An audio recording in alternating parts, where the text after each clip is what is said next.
The crystal chandelier cast perfect light across the white tablecloth as Naomi Foster smoothed her navy dress and watched her husband check his phone for the 5th time in 10 minutes. Preston's leg bounced under the table, a tell she had learned to recognize over their 5 years of marriage. He was excited about something. "You look nice tonight," Preston said, not meeting her eyes. "I mean, you actually made an effort."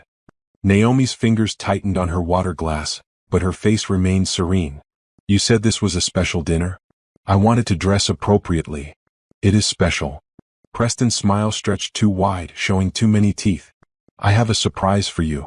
The waiter appeared at their table, a young man with kind eyes and careful movements. He refilled their water glasses with steady hands. Naomi met his gaze briefly, and Jordan gave her the smallest nod. Everything was in place.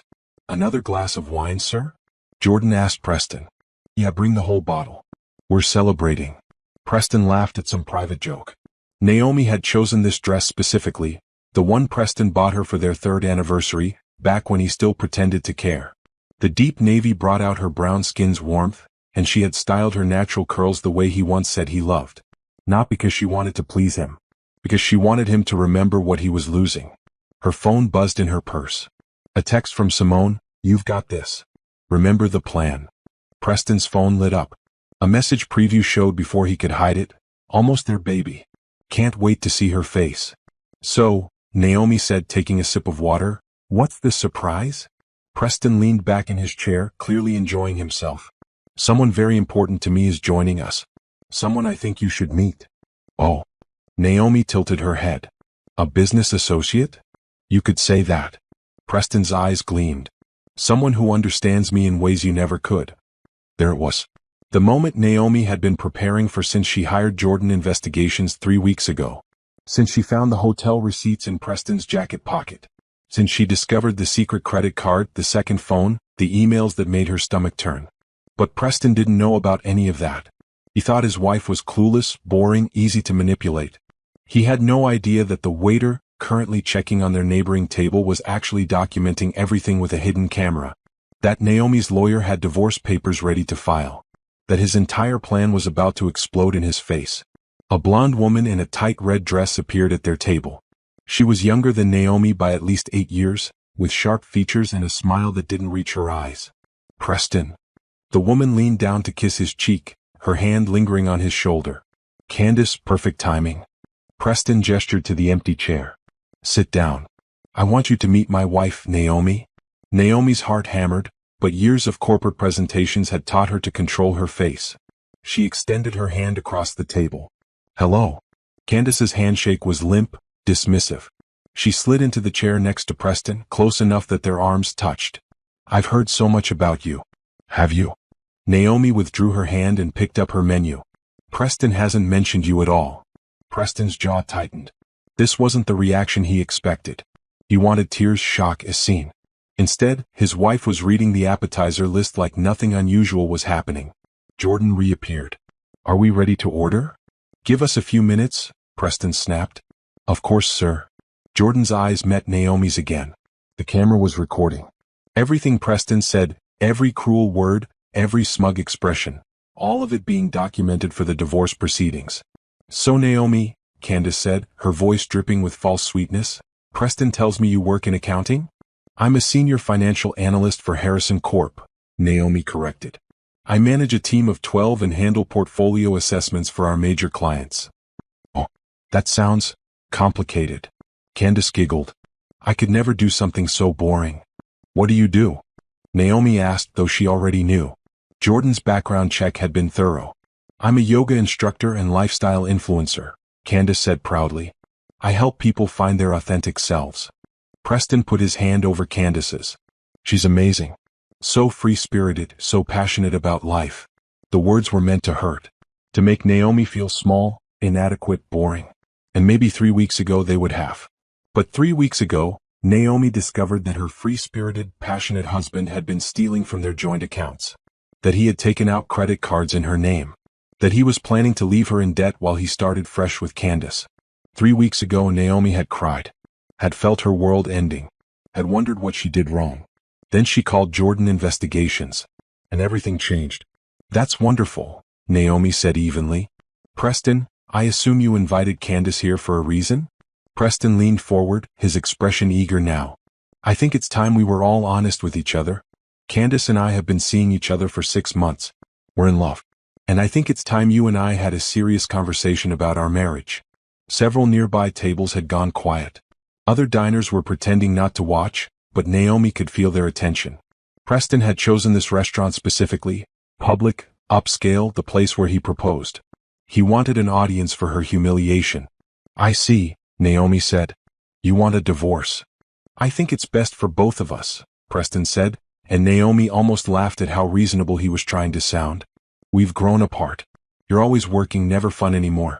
And Candace, she makes me feel alive again. Candace beamed at him like he had just recited poetry. Naomi set down her menu. And the financial arrangements? Preston's eyes flickered. We can work that out. I'm sure we can both be reasonable. Reasonable. Like stealing $50,000 from their savings was reasonable. Like hiding a second apartment was reasonable. Like planning to stick her with his credit card debt was reasonable. Jordan returned to their table. Have we decided? I don't think I'm hungry, Naomi said, standing up smoothly. She picked up her purse and looked at Preston with a calm she didn't entirely feel. I'll sign whatever papers you want, Preston. Have your lawyer send them to me. Preston's face fell. Wait, that's it? You're not going to fight? Try to change my mind. Naomi smiled, and it was genuine. Why would I fight for someone who doesn't want me? I have too much self-respect for that. She turned to Candace. Good luck. You're going to need it. Then she walked out of the restaurant, her head high, her steps steady. Behind her, she heard Preston's confused voice asking what just happened, why she didn't cry, why she wasn't begging. He had no idea that Naomi wasn't running away. She was running toward the life she was about to build. Jordan would send her the footage tomorrow. Her lawyer would file the papers on Monday.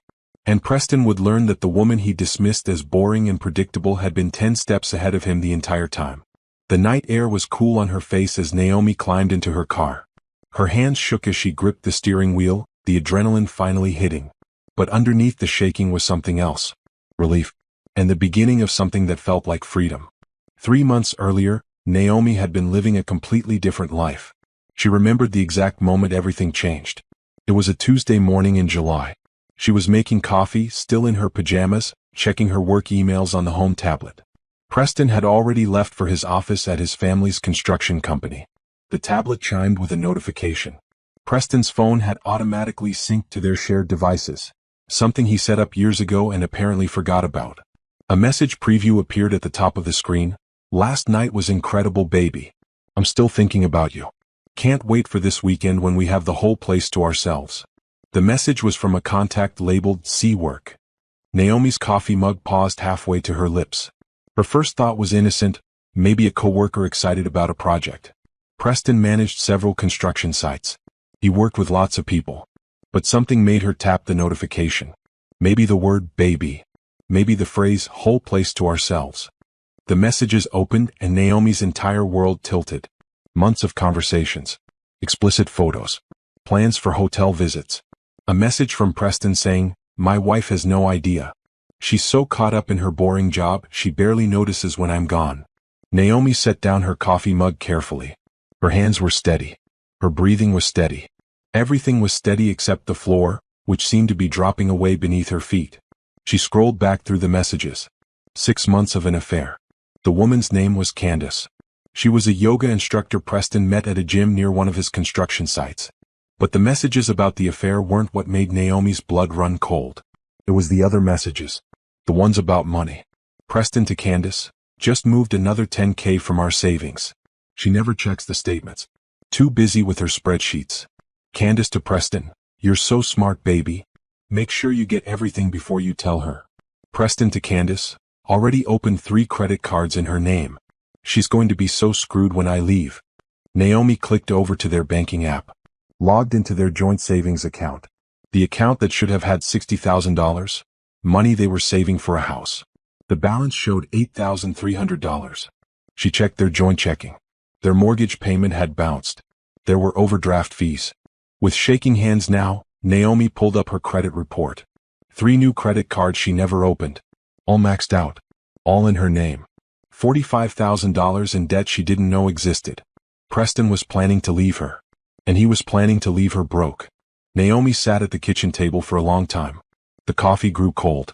The sun moved across the floor. Her phone rang 3 times, work calling, probably wondering where she was. She didn't answer. Part of her wanted to scream, to throw things, to call Preston and rage at him, to drive to his office and confront him in front of everyone.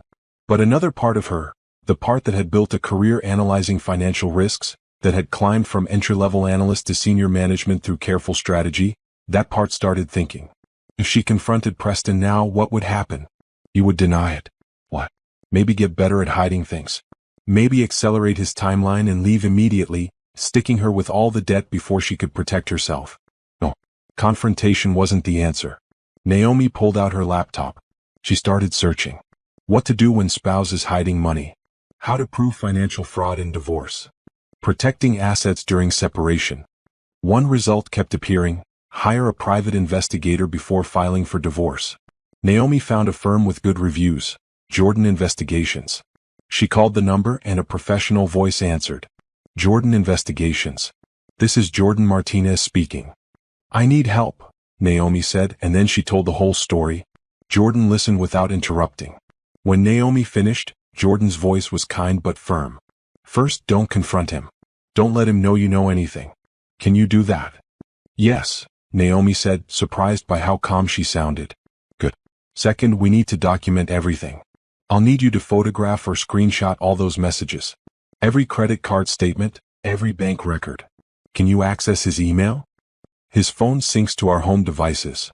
Perfect. We'll use that. Third, you need to protect yourself financially. Do you have any money that's just yours? Naomi thought. My grandmother left me an inheritance. $50,000. It's in our joint savings. Her voice cracked. Was in our joint savings. Check if that's included in what he took. If it is, we'll add theft of inheritance to the evidence. Do you have any accounts in just your name? No. Preston said married couples should share everything. Of course he did. Jordan's tone was dry. Okay. Here's what we're going to do. Open a new account at a different bank just in your name. If you have any money coming in, your paycheck, anything, start routing it there. We need to build you a safety net. Over the next week, Naomi followed Jordan's instructions exactly. She photographed everything, saved everything, created folders on a private cloud account Preston couldn't access. Jordan's investigation found even more. Preston had a second apartment across town. He had been taking Candace on trips, charging them to credit cards in Naomi's name. He had emails to a divorce lawyer asking how to maximize his settlement and minimize what she gets. But the worst discovery came 10 days into the investigation. Jordan called Naomi at work. I need you to sit down. Naomi closed her office door. What did you find? Preston's been embezzling from his family's construction company, using company funds to pay for his lifestyle with Candace. The amounts suggest he's been doing it for over a year, maybe longer. His own family's business? And setting it up to look like accounting errors that could be traced to you if anyone looked closely. Your name is on some of the vendor accounts he set up. He's been planning this for a long time, Naomi. Naomi pressed her palm to her forehead. So when he leaves me, I get blamed for the theft too? That's what it looks like. But here's the thing. We have evidence of what he's really doing. Time-stamped photos, video surveillance from the apartment building, paper trails. We can prove this was all him. What do I do? We keep gathering evidence. We wait until we have everything we need. Then we move fast and we move all at once.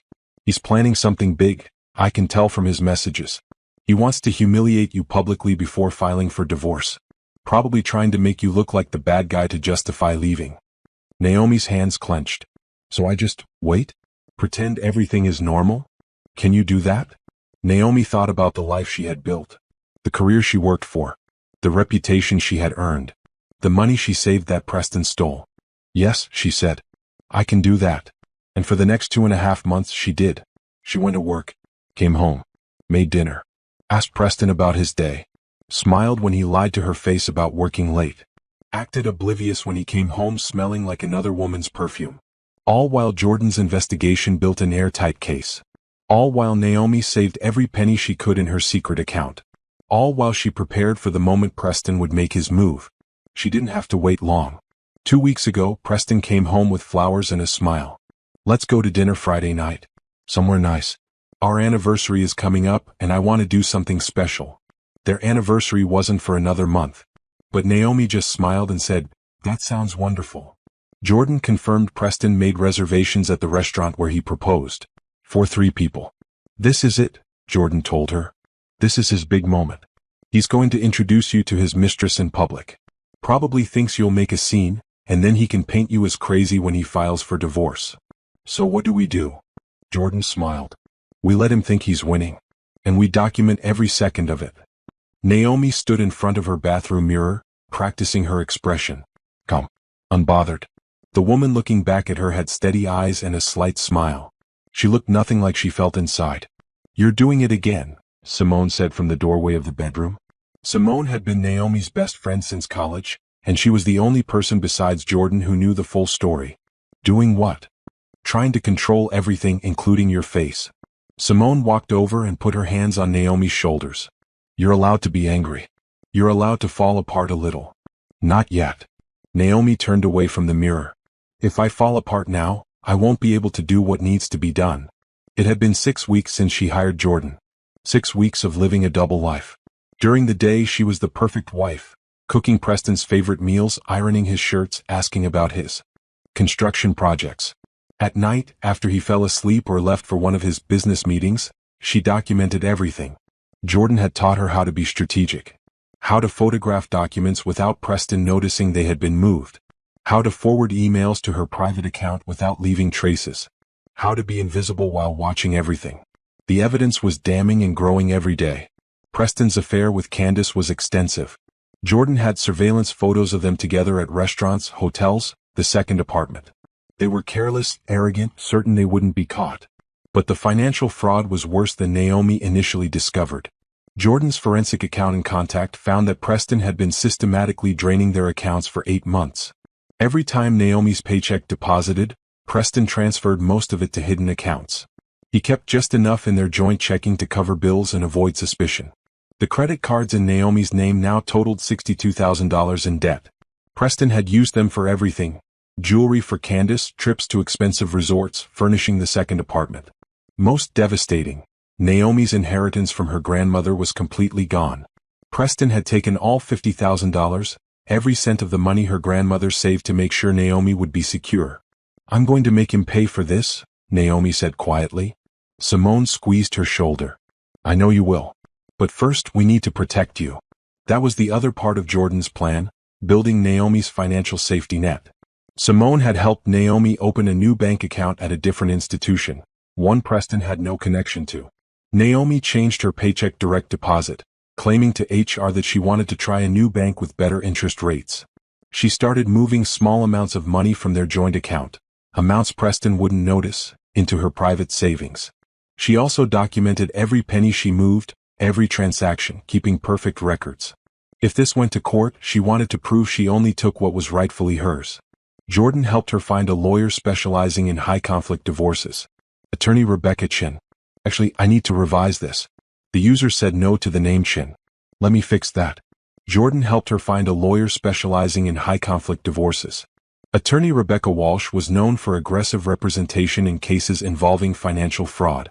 "The evidence you've gathered is excellent," Rebecca told Naomi during their first consultation. "But we need more before we file. We need to prove pattern and intent. Right now, he could claim the credit cards were a misunderstanding, that you knew about the accounts. How do I prove intent? Keep documenting. Let him continue making mistakes. The more arrogant he gets, the more evidence we'll have. And if possible, we need him to admit his plan on record." That was harder. Preston was careful in text messages, usually using vague language. But Jordan had an idea. "What if we set up a situation where he feels safe bragging about his plan?" Jordan suggested. "Somewhere he thinks he won't be overheard?" They decided to use the home tablet. Preston still didn't realize it synced with his phone. If they could get him to have a detailed conversation with Candace about his strategy, the recording would be admissible evidence. Naomi started leaving the tablet in the kitchen, volume low but recording enabled. For 3 days nothing useful came through. Then, on the 4th night, Preston called Candace from his car in the driveway. Naomi listened through her headphones in the bedroom, her heart pounding as Preston's voice came through clearly. "She has no idea what's coming," Preston laughed. "I've got it all planned out. Take her to Meridian, that fancy place where I proposed. Let her think it's some romantic gesture. Then you show up. Candace's voice. Are you sure about this? Seems risky. Trust me. I want witnesses. I want people to see her reaction when I introduce you as my girlfriend. She'll lose it, make a scene, and then everyone will understand why I'm leaving her. What about the money? All taken care of. The credit cards are in her name, the debt is her problem. I've got everything important moved to accounts she doesn't know about. By the time she realizes what happened, I'll be gone. What if she fights you in court? With what money? She's broke. I made sure of that. And even if she tries, I've got the better lawyer.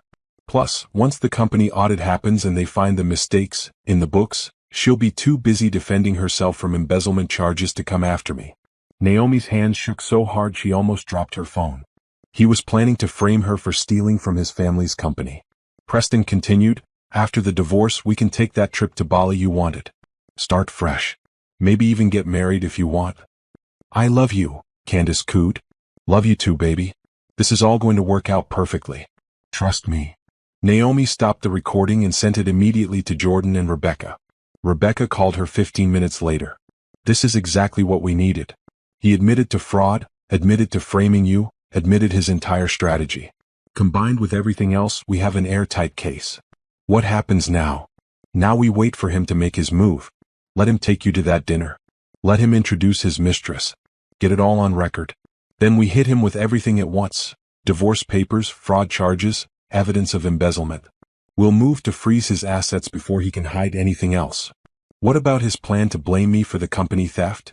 We'll send our evidence to his family's company directly, along with the prosecutor's office. They'll investigate him, not you. Your documentation proves you had no access to company finances. Over the next 2 weeks, Naomi prepared. She worked with Simone to organize all her important documents: birth certificate, social security card, passport.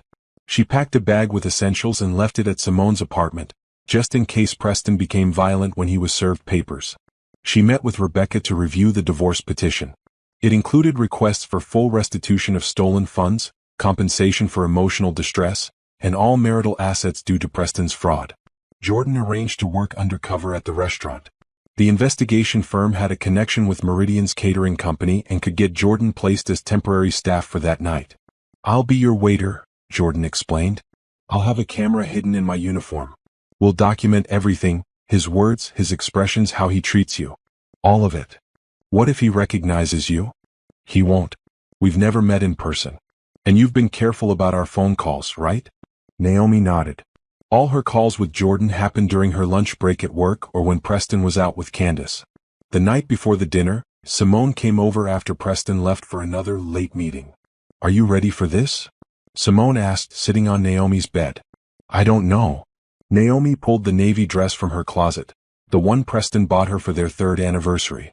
Part of me wants to just serve him papers now. Skip the whole dinner humiliation. But Rebecca says the video evidence of him publicly humiliating me will help in court. Judges don't like cruelty. And if I can stay calm while he's trying to break me, it shows emotional stability.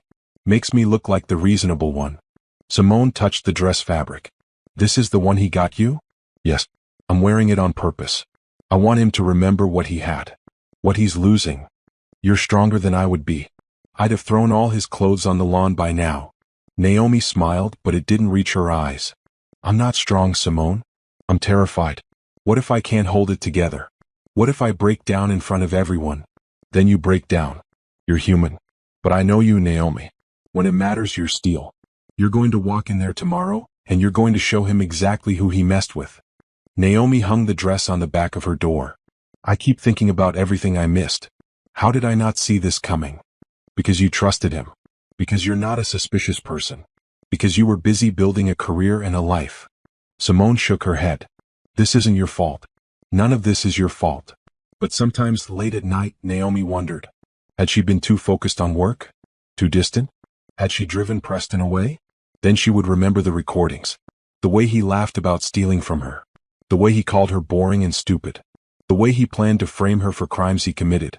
No, this wasn't about anything she did or didn't do. This was about Preston being cruel, being selfish, being willing to destroy her for his own gain. And tomorrow, he would learn that the woman he underestimated was about to destroy him right back. Friday arrived with clear skies and cool temperatures. Naomi called in sick to work, unable to face her colleagues while preparing for the evening ahead. She spent the morning in Simone's apartment, too anxious to stay home. Eat something, Simone pushed a plate of toast toward her. I can't. My stomach is in knots. You need energy. Tonight is going to be draining. Simone sat across from her at the small kitchen table. Walk me through the plan one more time. Naomi recited it like a script. I arrive at 7. Preston will already be there. Jordan is working as our waiter and will be recording everything. When Candace arrives, I stay calm. I don't make a scene. I let Preston say whatever he's going to say. Then I leave with dignity. And after? Rebecca files the divorce papers first thing Monday morning, along with evidence of the fraud. Jordan submits our documentation to the prosecutor's office and to Preston's family company. His assets get frozen. I move forward with my life. Simone reached across the table and squeezed Naomi's hand. You've got this. At 5 o'clock, Naomi went home to get ready. Preston wasn't there. He had texted that he was running errands and would meet her at the restaurant. Probably coordinating with Candace, Naomi thought. She showered, did her makeup carefully and styled her hair. The woman in the mirror looked put together, confident. She looked nothing like the woman who had cried in this same bathroom 6 weeks ago after discovering her husband's betrayal.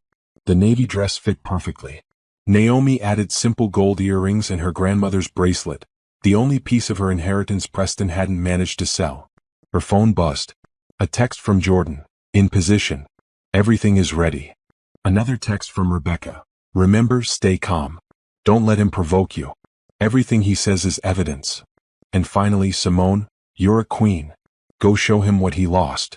Naomi drove to Meridian Restaurant in her own car. She had insisted on that, telling Preston she was coming from a work event. Really, she wanted her own exit strategy. Wanted to be able to leave on her own terms. The restaurant glowed against the evening sky, all glass walls and elegant lighting. Naomi had loved this place once. Preston proposed here on the outdoor terrace overlooking the city. She had been so happy that night. So certain of their future. Now the building just looked like a stage for another one of Preston's performances. She valeted her car and walked through the entrance. The host greeted her warmly. Mrs. Foster, your husband is already at your table. Right this way. Naomi followed him through the dining room. Other couples looked happy, celebrating anniversaries or birthdays. Normal people having normal dinners. None of them knew they were about to witness something ugly. Preston sat at a corner table, checking his phone. He looked up as Naomi approached, and his expression shifted through several emotions. Surprise at how good she looked, pleasure that his plan was working, and something that might have been guilt before he pushed it away. Naomi, you look nice. Thank you. She slid into the chair across from him, setting her purse carefully beside her. You said this was a special dinner. It is. Preston signaled for the waiter, and Jordan appeared at their table. Naomi met his eyes briefly, saw the small camera hidden in his vest pocket. Good evening, Jordan said smoothly. Can I start you with drinks? Preston ordered wine. Naomi asked for water. Her mouth was too dry for anything else. You seem tense, Preston observed after Jordan left. Long week at work, Naomi lied. How are the construction projects going? Fine. Good. Actually, Preston leaned back in his chair, clearly enjoying himself. I have some news. Some changes coming. Oh. Big changes. Life changes. His phone buzzed and he smiled at the screen. In fact, those changes are about to walk through that door. Naomi's heartbeat thundered in her ears, but she kept her face neutral. What do you mean? You'll see. Preston's leg bounced under the table again. He was almost giddy. Jordan returned with their drinks. Naomi took a long sip of water, the ice cold against her tongue. She needed to stay present, stay focused. Across the restaurant, the entrance door opened. A blonde woman in a tight red dress scanned the room. Candace. Even from a distance, Naomi recognized her from Jordan's surveillance photos. There she is, Preston said, half standing and waving. Candace's heels clicked across the floor. She was younger than Naomi expected, with sharp features and calculating eyes. She walked like someone used to being watched, her movements deliberate. Preston. Candace leaned down and kissed his cheek, her hand lingering on his shoulder. The gesture was possessive, performative. Preston pulled out the chair next to him. Candace, this is Naomi. My wife. The way he said, "my wife," made it clear it wouldn't be true much longer. Naomi extended her hand. "Hello, Candace." Candace's handshake was brief, dismissive. Her eyes traveled over Naomi's dress, her jewelry, assessing and judging. "I've heard so much about you." "Funny," Naomi said evenly. "Preston hasn't mentioned you at all." Preston's jaw tightened. He wanted a reaction. Tears, anger, something dramatic. Instead, his wife was treating this like a business meeting. Jordan appeared again. "Are we ready to order?" "Give us a few minutes," Preston said curtly. "Of course." Jordan's eyes met Naomi's, a silent question. She gave a tiny nod. "I'm okay. Keep recording." Candace settled into her chair, sitting close to Preston. "So, Naomi, Preston tells me you work in finance." "I'm a senior financial analyst." Naomi kept her voice level. "I manage risk assessment for major corporate accounts." "That sounds complicated." Candace's smile was patronizing. "I could never do something so stressful. I prefer work that feeds the soul, you know? I teach yoga and promote wellness on social media." "How nice for you." Naomi took another sip of water. Preston put his hand over Candace's on the table. The gesture was deliberate, meant to hurt. "Candace has over 50,000 followers. She's really building something special." "Impressive," Naomi said, though she knew from Jordan's investigation that Candace had bought most of those followers. Preston leaned forward, his expression shifting to something resembling seriousness. "Naomi, I asked you here tonight because I think it's time we were honest with each other." "Here it comes," Naomi thought. The speech he's been rehearsing. "Our marriage hasn't been working for a long time," Preston continued. "You're always buried in work, never present, never really there. I've been lonely. And then I met Candace." He squeezed her hand, and she showed me what real connection feels like. Nearby tables were starting to notice. Conversations quieted. People were trying not to stare while obviously listening. "We're in love," Candace added as if Naomi had asked. "What Preston and I have is real. Soul deep." Naomi watched them, these two people who had been sneaking around for months, stealing from her, planning her destruction. They looked so pleased with themselves. So certain they were the heroes in this story. "So you want a divorce?" Naomi said flatly. Preston nodded. "I think it's what's best. For both of us. You can focus on your career. That's clearly what matters most to you. And I can build a life with someone who actually appreciates me." The implied criticism hung in the air. This was all Naomi's fault. She drove him away with her ambition, her boring personality, her failure to be exciting enough. "I see." Naomi set down her water glass. "And the financial arrangements?" Preston waved his hand dismissively. "We can work that out. I'm sure we can both be reasonable adults about this." Reasonable. The word almost made her laugh. There was nothing reasonable about $50,000 in stolen inheritance. Nothing reasonable about credit card fraud. Nothing reasonable about embezzlement. But Naomi just nodded. "When do you want to do this?" Preston looked confused. "Do what?" "File for divorce. You obviously have this planned out." Well, I thought we could take some time. Figure out the details." Translation. He wanted more time to hide assets, to cover his tracks, to make sure she ended up with nothing. "No," Naomi said simply. Preston blinked. "No. I won't drag this out. If you want a divorce, we'll do it properly. Legally. I'll sign whatever papers you want." She stood up, picking up her purse. "Have your lawyer contact mine." "Wait." Preston stood too, his face reddening. This wasn't the script he had planned. "You have a lawyer already?" "I'm a senior financial analyst, Preston. I understand the importance of legal representation in major life changes." Naomi's voice was calm, professional. "I'll expect to hear from your attorney by the end of next week." She turned to Candace, who looked as confused as Preston. "Candace, I genuinely wish you the best of luck. You're going to need it." Then she walked toward the exit, her spine straight, her head high. Behind her, she heard Preston's raised voice. "That's it? You're not going to fight? You're just giving up?" Naomi didn't turn around. She handed her valet ticket to the attendant and waited in the cool evening air. Through the restaurant's glass wall, she could see Preston and Candace arguing. He was gesturing wildly, clearly frustrated. This wasn't the dramatic scene he wanted. No tears. No begging. No public breakdown that would justify his cruelty. Just his wife, calmly walking away from him. The valet brought her car. Naomi tipped him and slid behind the wheel. Her hands shook as she gripped the steering wheel. The adrenaline was catching up to her now, making her whole body tremble. But she had done it. She had sat through Preston's humiliation attempt without falling apart. She had stayed calm while he paraded his mistress in front of her. She had given Jordan everything he needed on camera.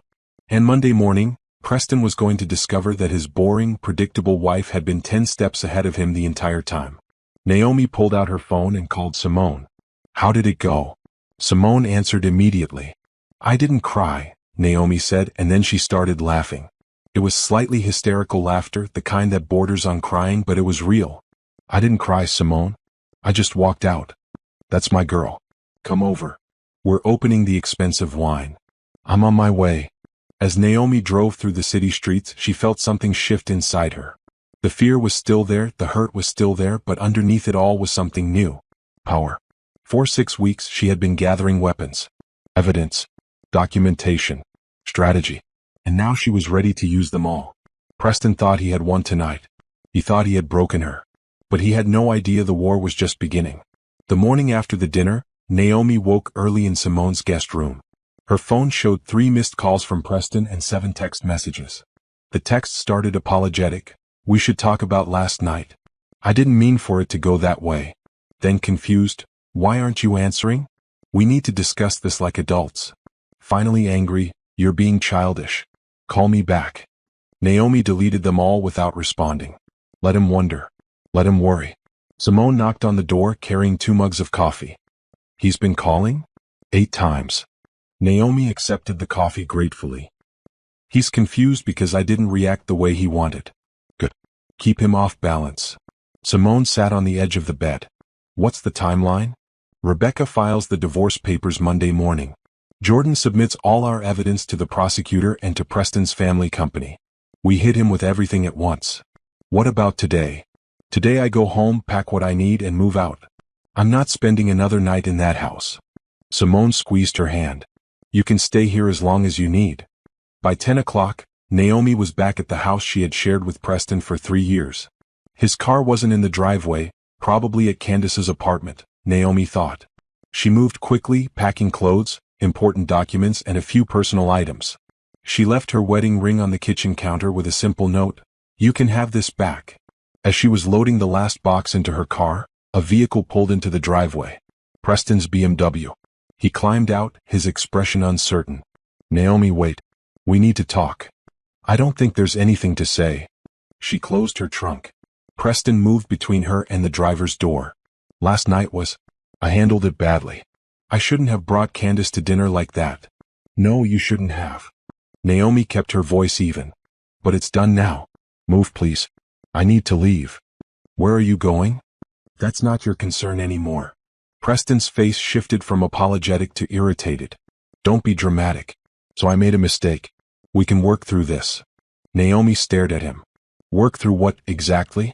You brought your mistress to dinner. You told me you want a divorce. I'm giving you what you want. I didn't think you'd just give up." There it was. The truth. He didn't want her to fight because he loved her.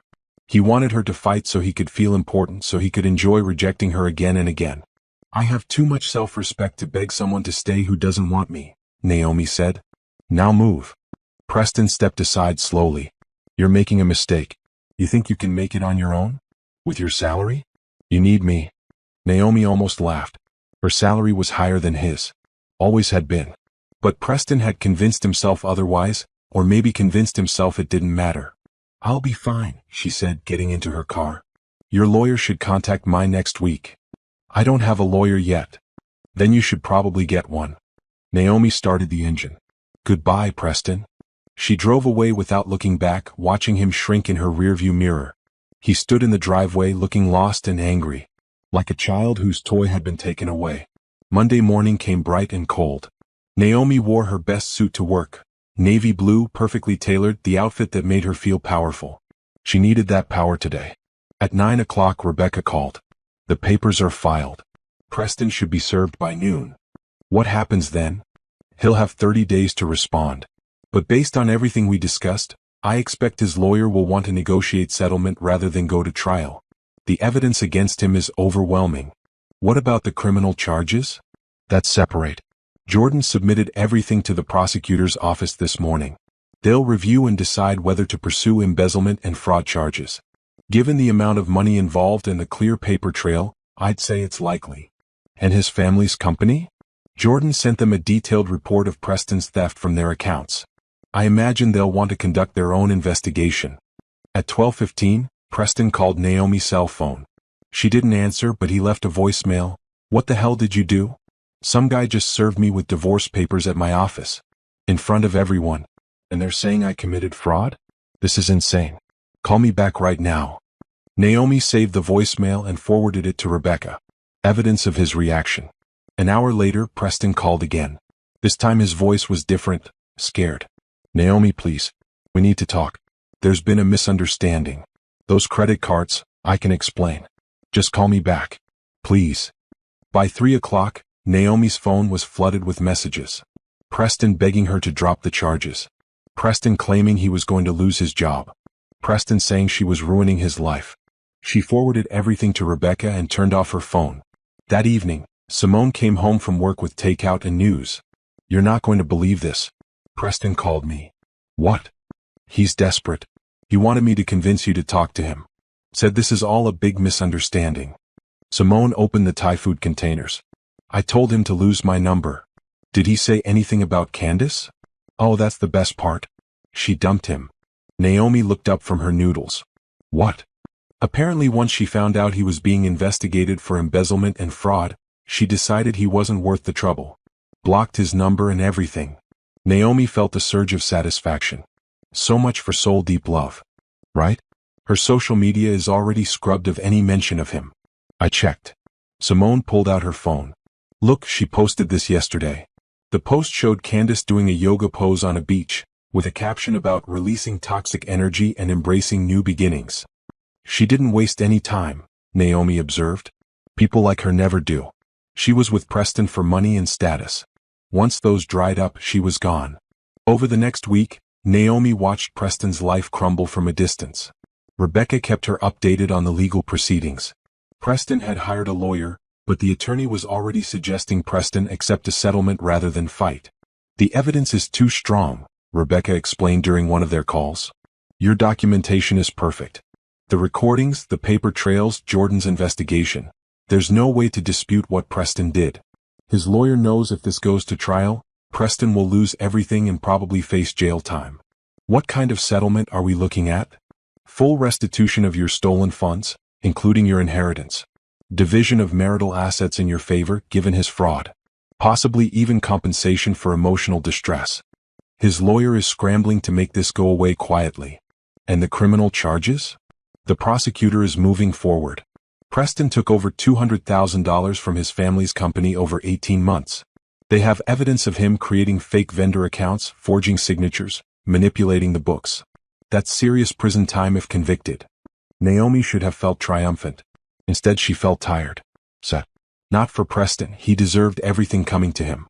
But for the life she thought she had. For the years wasted on someone who never valued her. Are you okay? Rebecca asked gently. I will be, Naomi said. I just need time. 2 weeks after the dinner, Naomi met Jordan for coffee to review the final pieces of evidence. They sat in a quiet corner of a cafe near her office. How are you holding up? Jordan asked. Better than I expected. Worse than I'd like. Naomi stirred sugar into her coffee. Thank you for everything you did. The investigation, the recording at the restaurant. All of it. Just doing my job. Jordan pushed a folder across the table. This is for you. Copies of everything we gathered. In case you ever need it.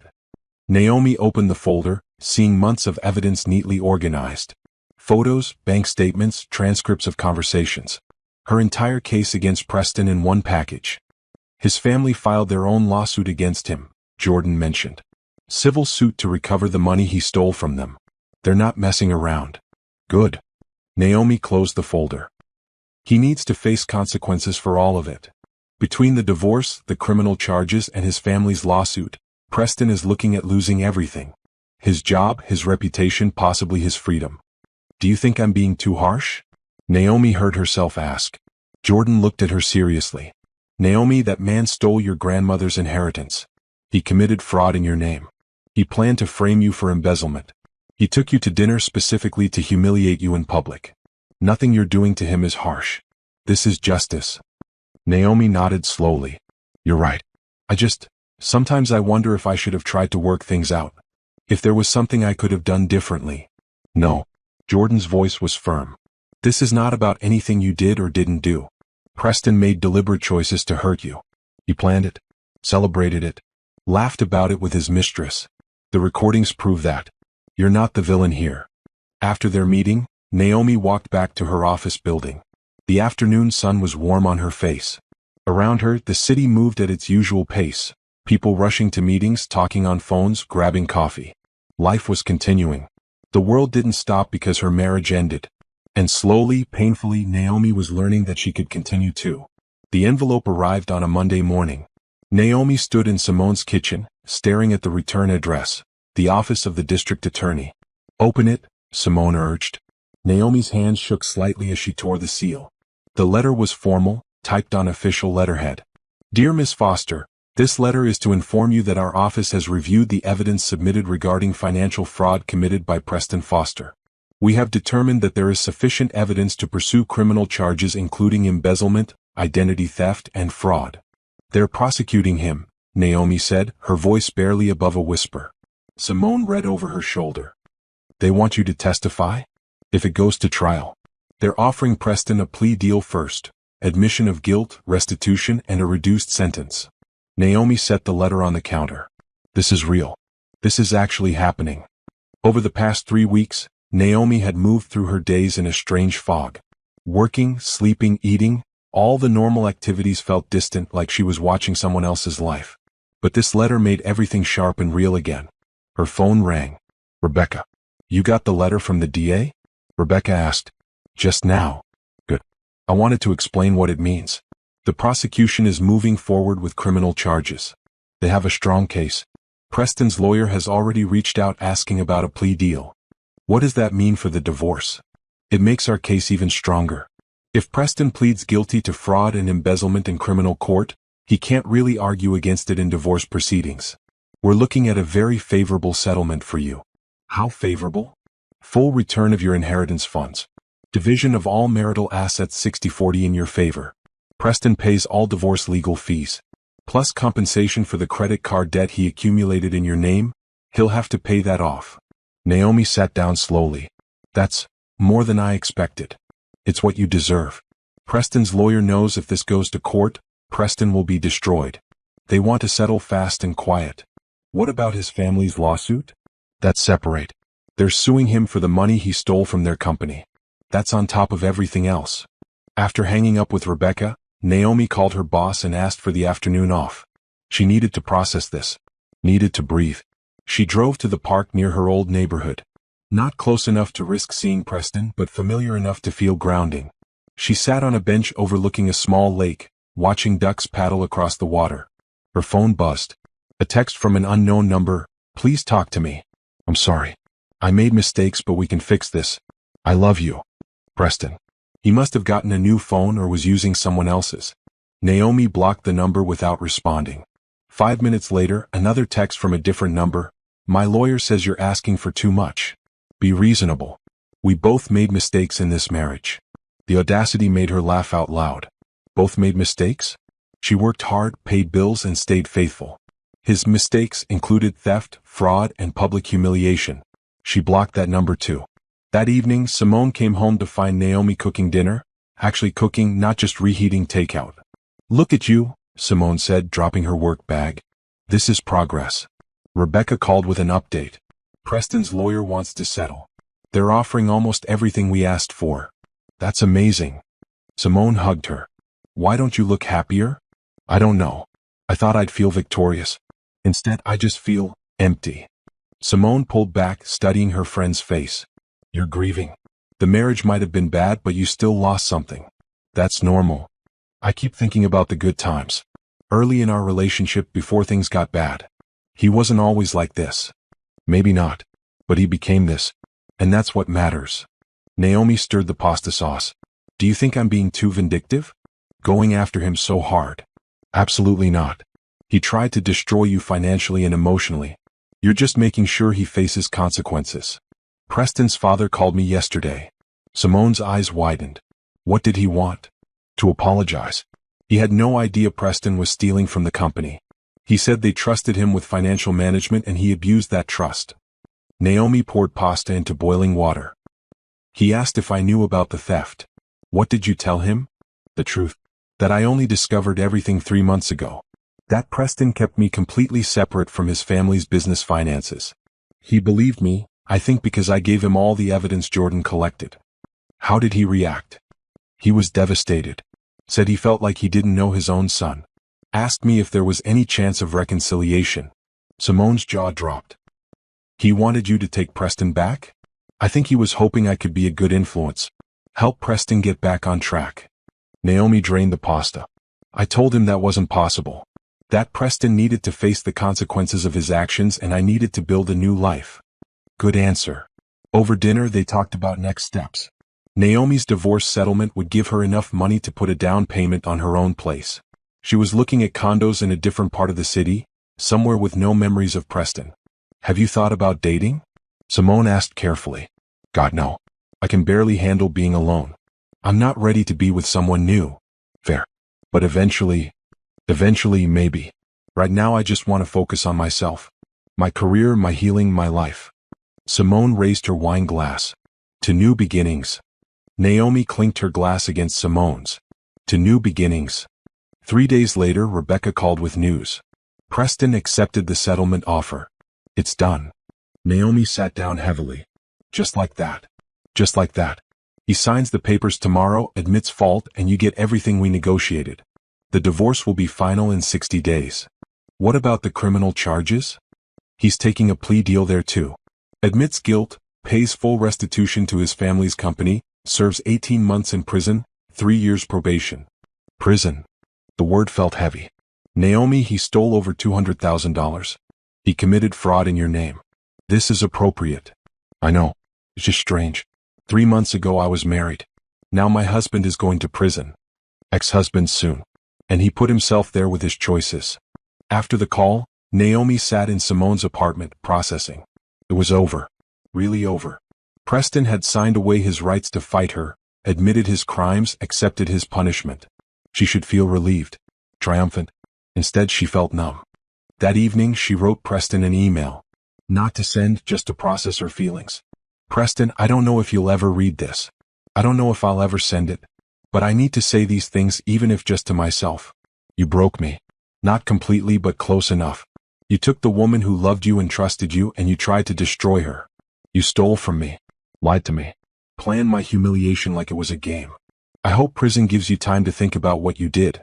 I hope you understand someday that real love doesn't involve cruelty. That real partnership doesn't involve theft. But mostly, I hope I never have to think about you again. I'm going to build a life so beautiful, so full, so complete that our marriage will be nothing but a footnote. A brief chapter in my story that I survived and moved past. You wanted to break me. Instead, you freed me. And I'll spend the rest of my life being grateful for that. Goodbye, Preston. I hope you find whatever you're looking for. But you won't find it with me. Naomi deleted the email without saving it. She didn't need to send it. Didn't need Preston to know she had moved on. She just needed to actually move on. And for the first time since discovering his betrayal, she believed she could. 6 months had passed since the dinner. 6 months since Preston's life imploded. Naomi tracked his downfall through updates from Rebecca and occasional news articles. The first domino, Preston lost his position at his family's construction company. His father and brothers held a meeting, reviewed the evidence, and voted unanimously to remove him. They filed a civil lawsuit to recover the stolen funds plus damages. The second domino, Preston's plea deal in criminal court. He stood before a judge, admitted to embezzlement and fraud, and received 18 months in prison plus restitution orders. The local business journal ran a story with the headline, Construction Company Heir Sentenced in Fraud Case. The third domino, Candace's life fell apart too. Her husband, a detail Preston apparently never mentioned to Naomi, filed for divorce after receiving Jordan's anonymous package of evidence. Candace lost her house, her marriage, and most of her social media following when word of the affair spread. Naomi read about it all with a strange mix of satisfaction and sadness. She hadn't wanted to destroy anyone. She just wanted justice. But justice had a way of creating collateral damage. Now, sitting in her new condo's living room, Naomi was building something different. Something better. The condo was small but bright, with large windows overlooking the city. She had decorated it herself, soft blues and grays, comfortable furniture, plants that she was learning to keep alive. Everything in this space was hers. No memories of Preston. No reminders of betrayal. Just possibility. "This place looks amazing," Simone said, arriving with coffee and pastries for their Sunday morning tradition. "I can't believe how different you look." "Different how?" "Happy. Lighter.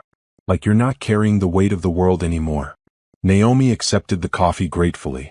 "I'm working on it. Therapy helps." She had started seeing a counselor 2 months ago on Rebecca's recommendation.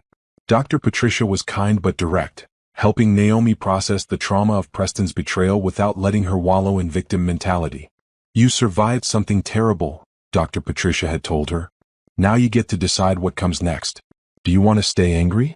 Or do you want to build something new?" Naomi chose building. She threw herself into work with renewed energy. Her boss noticed. 3 weeks ago, she was promoted to Vice President of Financial Analysis, a position that came with a significant raise, a better office, and leadership opportunities she had only dreamed of before. "You're flourishing," her boss had said during the promotion meeting. "Whatever changes you've made in your personal life, they're working. You're sharper, more confident, more decisive than ever." Naomi didn't tell him that the changes involved divorcing a criminal. She just smiled and thanked him for the opportunity. With the new salary and the settlement money from Preston, Naomi's financial situation had completely transformed. She paid off the credit card debt Preston accumulated in her name. She rebuilt her savings account. She even started investing, working with a financial advisor to plan for her future. The irony wasn't lost on her. Preston tried to leave her broke, and instead, his crimes had made her more financially secure than she had ever been during their marriage. "Have you heard from Preston at all?" Simone asked, biting into a croissant. "Not directly.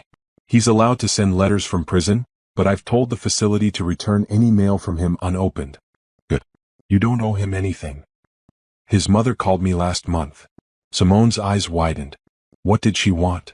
To ask if I would visit him. She said he's struggling in prison, that he's sorry that he asks about me. "Please tell me you said no." I said no. Kindly but firmly. I wished her well and asked her to stop calling. Naomi looked out her window at the city below. "I don't want him in my life anymore. Not even as a distant memory I have to manage." "What about Candace?" "Haven't thought about her in months." "Why?" "She's apparently working at a grocery store now. Lost everything in her divorce. Someone from my gym saw her and said she looks rough."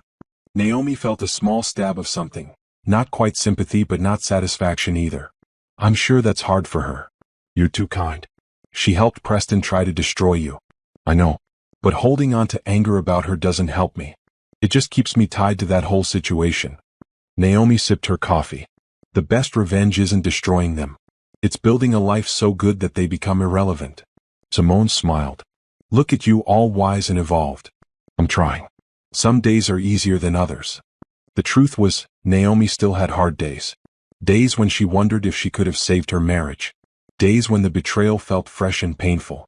Days when loneliness hit her hard. But those days were becoming less frequent. More manageable.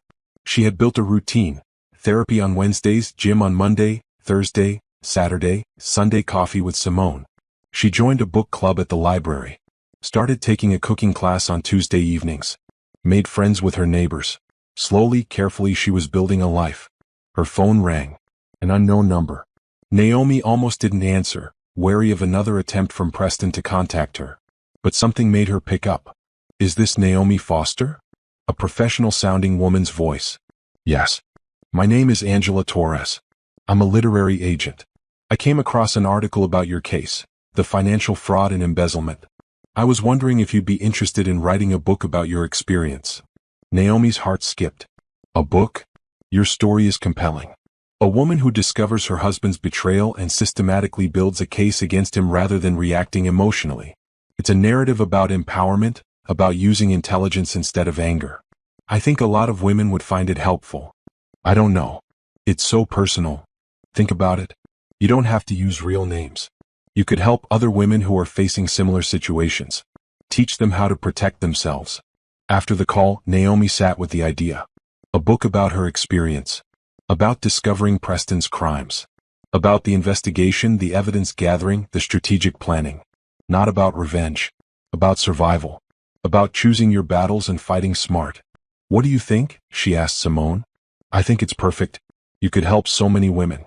Teach them not to just accept betrayal but to document it, protect themselves, fight back legally. It would mean reliving everything. But on your terms. Telling your story instead of letting it be told for you. Naomi thought about all the women who might be in her situation right now. Discovering betrayal. Feeling lost. Not knowing what to do. If she could help even one person navigate that darkness, wouldn't it be worth it? I'll do it, she decided. I'll write the book. Simone hugged her. I'm so proud of you. Look how far you've come. That evening, alone in her condo, Naomi opened her laptop and started typing. Chapter 1, The Discovery. 3 months before my husband took me to dinner to humiliate me, I found out he was planning to destroy my life. The words flowed easily, the story pouring out. Not with anger or bitterness, but with clarity. She wrote about the pain, yes, but also about the strategy. The planning. The moment she decided to fight back smart instead of loud. Hours passed. When Naomi finally looked up from her computer, it was dark outside. She had written 20 pages. 20 pages of her story. Her survival. Her victory. She saved the document and titled it, The Best Revenge, How I Fought Back Against Financial Fraud and Won. Preston wanted to break her. Instead, he gave her a story worth telling. And Naomi was going to tell it to the world. The professional conference was in Chicago. 3 days of workshops, networking, and presentations about financial risk management. Naomi had hesitated to register. A year ago, she would have convinced Preston to come with her, would have felt anxious about traveling alone. Now, walking through the hotel lobby with her rolling suitcase, she felt only excitement. The conference was well attended, full of people from her industry. Naomi recognized some faces, met new colleagues, exchanged business cards. During the lunch break on the second day, she sat at a table with other VPs from various firms. That's when she met Adrian. He was tall, with an easy smile and kind eyes. He introduced himself as a financial consultant specializing in fraud prevention, which made Naomi almost laugh at the irony. That's a timely specialty, she said. Unfortunately, yes. Financial fraud is becoming more sophisticated. I help companies implement better safeguards. He tilted his head, studying her. You look familiar. Have we met before? I don't think so. Wait, are you Naomi Foster? From Harrison Corp. Naomi's guard went up slightly. Yes. How do you know my name? Your presentation this morning on risk assessment was excellent. Really insightful approach to portfolio management. He smiled. I wasn't trying to be creepy. Your name was on the conference program. Naomi relaxed. Thank you. And I'm sorry, I didn't catch which session you're presenting. Tomorrow afternoon. Preventing Internal Financial Fraud. Incredibly boring title, slightly less boring content. Naomi found herself smiling. I'll try to attend if my schedule allows. They chatted through lunch about work, the conference, industry trends.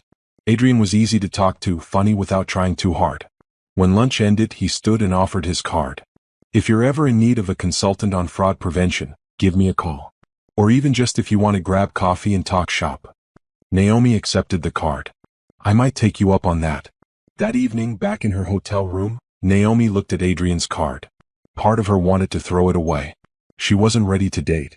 Wasn't ready to trust anyone new. But another part of her, the part that was learning to be brave again, thought maybe coffee wouldn't hurt. She texted Simone, I met someone at the conference. Just friendly, nothing serious. But he was nice. Simone's response was immediate. Tell me everything. Over the next 2 days, Naomi kept running into Adrian. In the hallway between sessions. At the evening networking reception. In line at the hotel coffee shop. Are you following me? She joked the third time. Maybe you're following me, he countered, grinning. But seriously, would you want to grab dinner tonight? Nothing fancy, just 2 colleagues eating food and talking about things other than risk management. Naomi hesitated. Then thought, why not? It's just dinner. Sure. That sounds nice. They went to a small Italian restaurant near the hotel. The conversation flowed easily. Adrian was from Portland, had been in consulting for 8 years, loved hiking and terrible sci-fi movies. He asked about her life, and Naomi found herself sharing, carefully, about her recent divorce. It's been a tough year, she admitted. But I'm coming through the other side. Adrian nodded sympathetically. Divorce is brutal. I went through one 5 years ago. It gets better, I promise. What happened with yours? If you don't mind me asking. We got married too young. Wanted different things.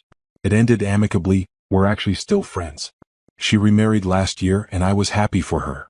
The ease with which he talked about his ex-wife surprised Naomi. No bitterness. No anger. Just acceptance that it hadn't worked out. That's mature of you, she said. Took some time to get there. At first I was a mess.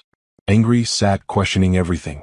But eventually I realized holding on to that stuff was only hurting me. She moved on, I needed to move on too. They talked late into the evening. When the restaurant started closing, they walked back to the hotel slowly, neither wanting the conversation to end. At the elevator, Adrian turned to her. I really enjoyed tonight, Naomi. Would it be okay if I called you sometime? Maybe we could do this again when we're not at a conference.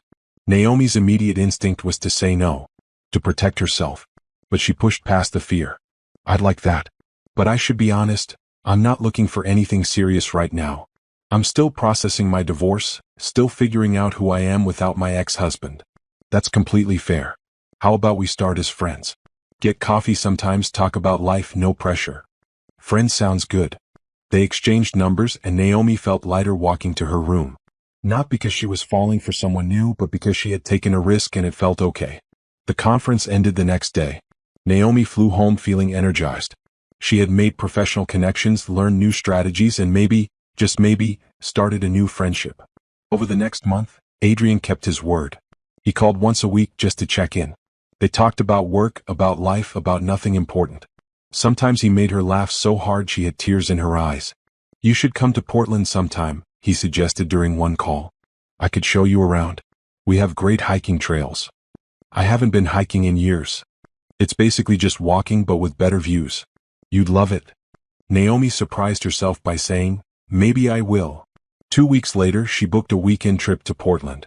Simone was thrilled. You're going to visit a man in another city? This is huge. It's not like that. We're just friends. Friends who talk on the phone every week and make plans to spend a weekend together? Okay, when you say it like that, it sounds like more than friends. But I'm not ready for anything serious. You don't have to be ready for serious. Just be ready for nice. In Portland, Adrian met her at the airport with coffee and a smile. He had planned a weekend of easy activities, hiking in Forest Park, visiting bookstores, trying local restaurants. Nothing too intense. Nothing that felt like he was trying too hard. I want you to see why I love this city, he said. But at your pace. If anything feels like too much, just say so. They hiked through green trails, talking and laughing. Adrian told stories about his childhood, his consulting disasters, his terrible attempts at learning guitar. Naomi found herself sharing more about her marriage than she had with anyone except Simone and Dr. Patricia. He really did all that? Adrian asked after she explained Preston's crimes. That's beyond awful. It was. But I got through it. And now I'm here hiking in Portland with a friend and it feels good. I'm glad you're here too. On the last evening, they sat on a restaurant patio overlooking the city. The sun was setting, painting everything gold and pink. Can I ask you something? Adrian said carefully. Sure. Do you think you'll ever be able to trust someone again? After everything your ex did? Naomi considered the question. I don't know. I want to. But trust is hard now. Every time I start to open up to someone, I remember how badly it went last time. That makes sense. For what it's worth, I'm not trying to rush you into anything. I just like spending time with you. However much or little you're comfortable with. Thank you for that. For being patient. Adrian reached across the table and gently squeezed her hand. Take all the time you need. I'm not going anywhere. Flying home, Naomi felt something unfamiliar. Hope. Not hope that Adrian would be her next great love. It was too soon for that. But hope that maybe she could open her heart again someday. That Preston's betrayal didn't have to define her forever. Dr. Patricia had told her, healing isn't linear. Some days you'll feel strong, some days you'll feel broken. Both are okay. Both are part of the journey. Naomi was learning to accept both. The strong days and the broken days. The moments of hope and the moments of fear. And slowly, carefully, she was building something new. Not because she needed someone else to complete her. But because she was learning she could be complete on her own and still choose to let someone in. That was power. That was freedom. And it felt like the beginning of something beautiful.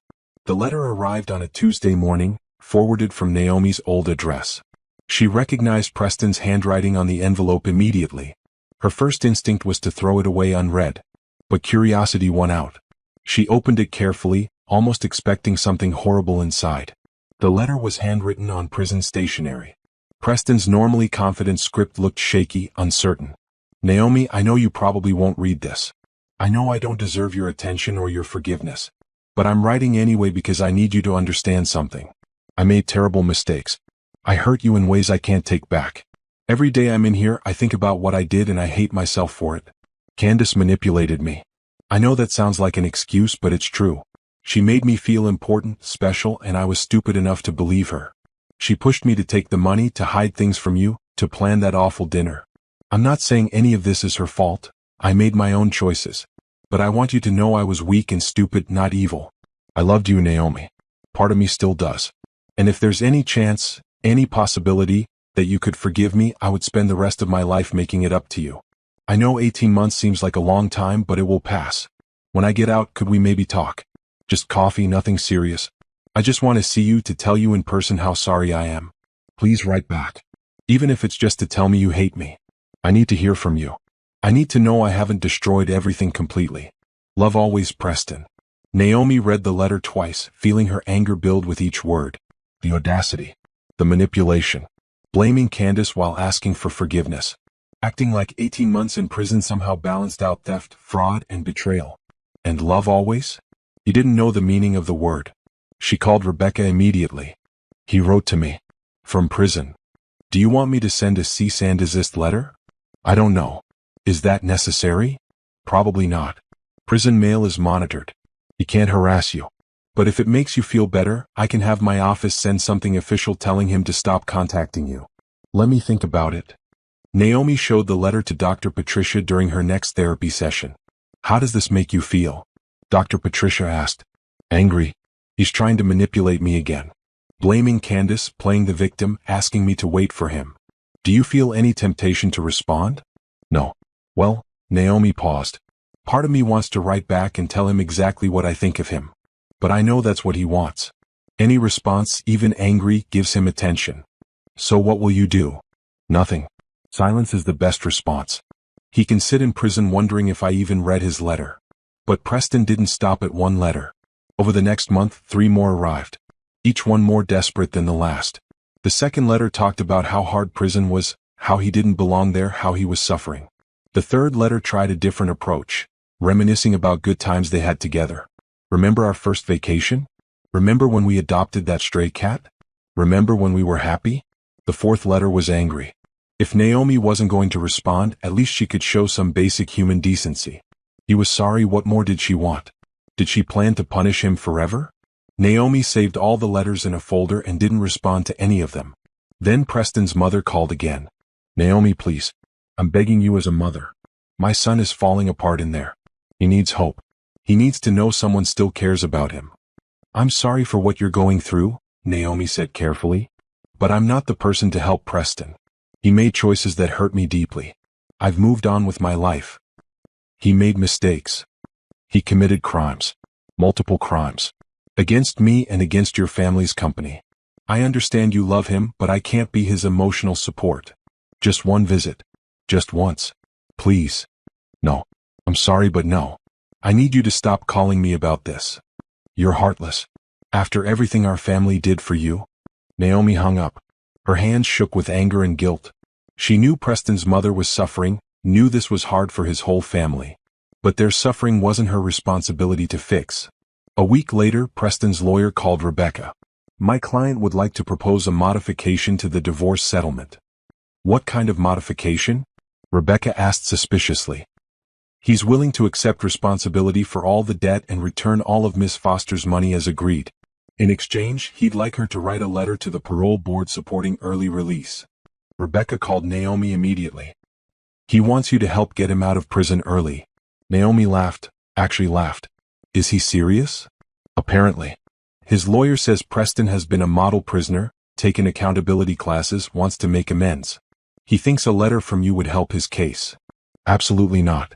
He can serve his full sentence. That's what I'll tell them.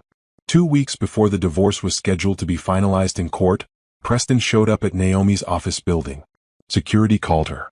There's a man in the lobby claiming to be your husband. Says he needs to see you urgently. Preston Foster? That's what his ID says. He's supposed to be in prison. He says he's out on a furlough for a family emergency. Naomi's heart raced. Please escort him out of the building. If he refuses, call the police. I have a restraining order. Actually, she didn't have a restraining order yet, but she would by the end of the day. Security removed Preston from the building.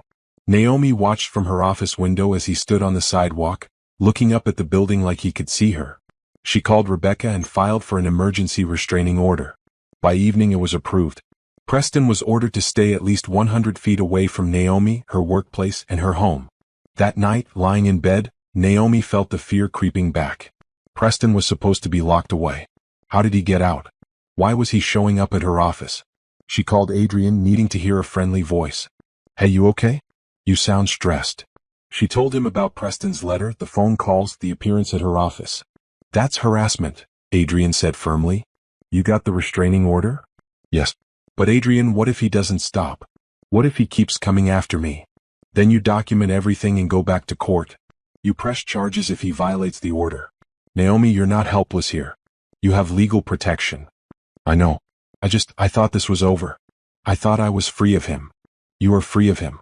He's just having trouble accepting that. But his inability to let go doesn't change your reality. You've moved on. You're building a new life. He's stuck in the past, and that's his problem. Naomi took a deep breath. You're right. Thank you. Anytime. Do you want me to come stay with you for a few days? I can work remote. Naomi paused. Part of her wanted to say yes, wanted Adrian's presence and support. But another part knew she needed to handle this herself. Thank you, but I'm okay. Simone's here. And I have security in my building. Okay. But call me if anything changes. Even just to talk. The next morning, Naomi learned that Preston's furlough was actually him being released early for good behavior. His lawyer had negotiated a reduction in his sentence, down to 12 months served instead of 18. Rebecca was furious. They should have notified us about the release. You had a right to know. What happens now? He has 3 years probation. If he violates the restraining order, he goes back to prison. The divorce finalization hearing is in 2 days. He'll be served notice that you have a protective order against him. The divorce hearing was quick and procedural. Preston didn't attend, his lawyer represented him. The judge reviewed the settlement agreement, confirmed both parties accepted the terms, and signed the final decree. Your marriage is officially dissolved, the judge said. Miss Foster, you're free to resume using your maiden name if you wish. I do, Naomi said firmly. Walking out of the courthouse, Naomi felt lighter than she had in months. It was really truly over. She was no longer Mrs. Preston Foster. She was Naomi Brooks again, the name she was born with, the name she should have never given up. That evening, she celebrated with Simone and Adrian, who had flown in for the occasion. To freedom, Simone toasted. To new beginnings, Adrian added. To never settling for less than I deserve again, Naomi finished. They clinked glasses and Naomi smiled. Preston could send all the letters he wanted. Could beg his mother to call. Could show up at her office and get escorted away by security. None of it mattered anymore. She was free. Legally, financially, emotionally free. And she was never looking back. 1 year after that disastrous dinner at Meridian, Naomi stood backstage at a hotel ballroom, smoothing down her emerald dress. The fabric was silk, the cut was elegant, and she felt beautiful. More importantly, she felt powerful. Tonight, she was the keynote speaker at the annual Women's Financial Empowerment Gala. The organization invited her after reading her book, The Best Revenge: How I Fought Back Against Financial Fraud and Won. The book had been published 6 months ago. It became an unexpected bestseller, resonating with women who had experienced financial abuse and those who wanted to protect themselves from it. Naomi shared her story using changed names and some altered details to illustrate how to gather evidence, protect assets, and fight back legally. The response had been overwhelming. Women reached out daily to thank her, to share their own stories, to ask for advice. Publishing houses wanted a follow-up book. Financial literacy organizations wanted her to speak at events. And tonight was the biggest speaking engagement yet. 2 minutes, a stagehand called. Naomi took a deep breath. Public speaking still made her nervous, but she had been doing more of it lately. Learning to share her story. Learning to use her experience to help others. In the audience, she knew Simone was sitting in the third row, beaming with pride. And next to Simone was Adrian. Adrian, who had flown in from Portland for this event. Adrian, who had become one of the most important people in her life over the past year. They weren't rushing into anything, both had agreed to take things slow. But slowly their friendship had grown into something deeper. Something real. He made her laugh. He respected her boundaries. He listened when she talked about her fears without trying to fix everything. And he had his own life, his own interests, his own strength. He didn't need her to complete him. He just wanted to be with her. That's what a real partnership looks like, Dr. Patricia had told her. Two whole people choosing to build something together, not two broken people trying to fix each other. The announcer's voice carried through the speakers. Please welcome our keynote speaker, New York Times best-selling author Naomi Brooks.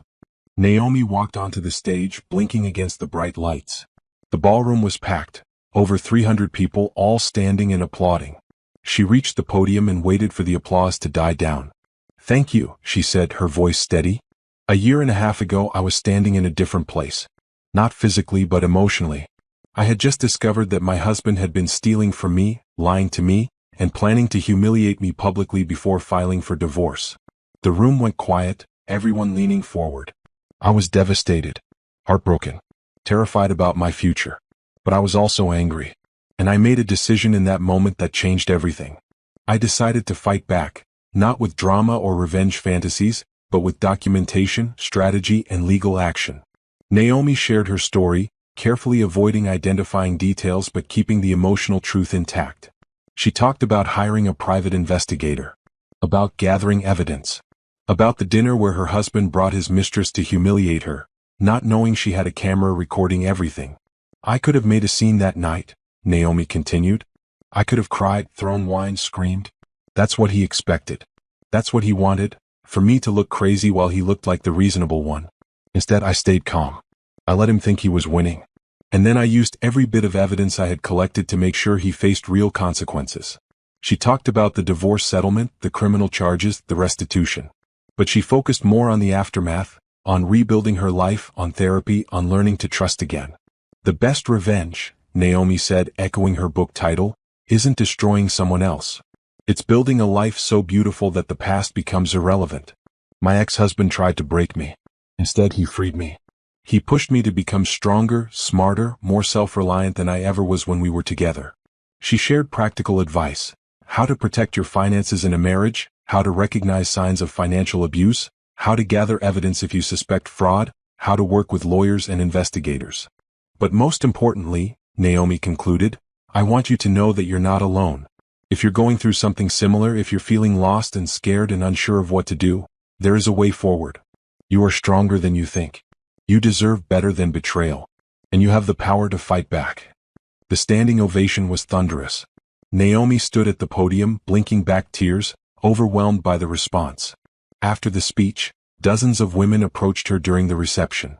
They shared their own stories, thanked her for her courage, asked for advice.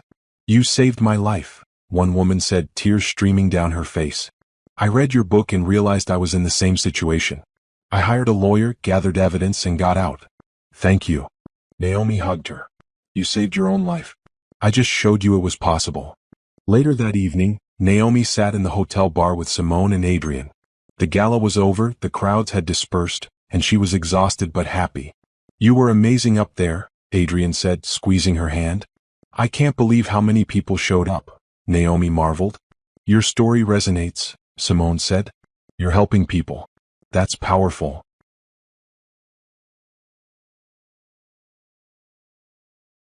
Naomi's phone buzzed. An email from her agent. Just got off the phone with a major publisher. They want to discuss a 3-book deal, continuation of your story plus a practical guide. Call me tomorrow. This is surreal, Naomi said, showing them the email. A year ago I was crying in your apartment, Simone. Now I'm writing books and giving speeches to hundreds of people. You earned this, Simone said firmly. You fought for this. Every bit of it. Adrian raised his glass. To Naomi, who turned her worst moment into something that helps thousands of people. They clinked glasses, and Naomi felt a surge of gratitude for these people who had supported her through everything. The next morning, Naomi woke early in her hotel room and checked her emails. Among the congratulations and speaking requests was a message from an unfamiliar address. The subject line read, Congratulations. Naomi opened it cautiously. Naomi, I saw a video of your speech last night. Someone posted it online. I watched the whole thing. I'm so proud of you. You've accomplished amazing things. I always knew you were special. I'm sorry for everything I did. I hope someday you can forgive me. Preston. Naomi stared at the email for a long moment. Then she hit delete without responding. Preston's opinion didn't matter anymore.